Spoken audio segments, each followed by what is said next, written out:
There, this is Summer with Roots Up, and I am going to show you how exactly we compile our work that is coming from the file cabinets and how we organize it at the learning table. So I'm going to flip my camera around.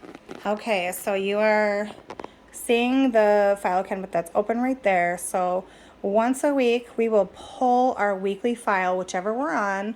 So I have them all numbered, so the kids will always know, okay, we're on number 6 or week number 8. So they will come over here and they will pull their binder. So I pulled my son's binder, so he knows this is his binder. He already has his work in here, and he knows that this work is already compiled. So I usually use a paper clip, and I will paper clip all the work per day. So he knows that week or day 1, he has to grab the paper clip, and he has to complete all that work.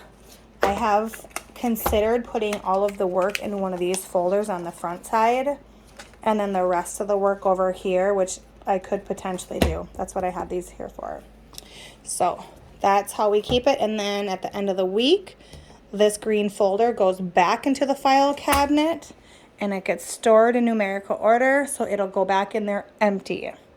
And then their binder goes back on the shelf, and they have their own color. So his is blue, and when their work is completed, this is our learning table. When their work is completed, it goes into the completed work file, and then that's where I pull and that's where I grade. So the bottom here is all my homeschool. The rest of these is all my preschool stuff. So when I'm sitting at my table, this is where my weekly envelope goes of activities. So it always stays up there with my manual. And that's how I know I can just gather the activities and I just spread them all out. And then the kids just take turns and they rotate through those activities. And then over here, I usually have 2 manuals that I'm working on at the same time. This is the craft material that I have, so I usually compile lots of different crafts for the week or activities that have to do with that come from this, and I just make sure that I have all of the construction paper, anything that I will need, and I will just put it in this bin. So this is kind of more like the activities that are not really craft related, but I will pull the craft that is in the envelope and put it in all the material here. So I just have to grab it and bring it out. And I set it on a tray normally. I put it on a tray so that 1 or 2 people can do their craft at the same time, while somebody else or 2 other people are doing, maybe it's Play-Doh, maybe it's the letter find, or whatever they're doing. In this bin, I usually have our morning time read aloud. So it usually has to do with character development or Bible. And so that is where I keep those. And so that way when I'm sitting here, I just reach over and I grab everything.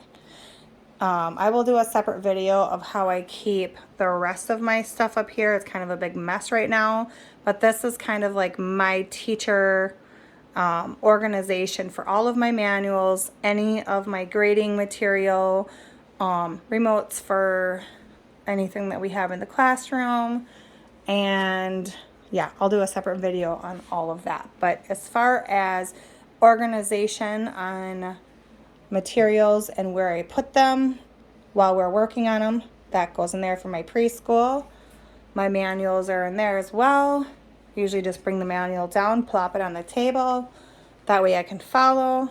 And then my kids already know what color is their bin, and it's jam-packed right now. And then they just put their binders back on. My preschoolers are right down here, and they just grab their binder and they just follow me up to the table, and that's where we do our calendar time. So they will follow me on their calendar, and we will do our morning time memory work. The paper clip is where I hang my letter of the week or whatever concept that we're working on. And I usually write whatever we need for copy work right up here. And I'm getting into a whole bunch of other stuff, but that's kind of the whiteboard that we use for copy work, for memory work, for spelling and reading practice. But yeah, So I've already done videos about what all this stuff is. So if you have any other questions, just leave me a comment and I will be sure to answer it.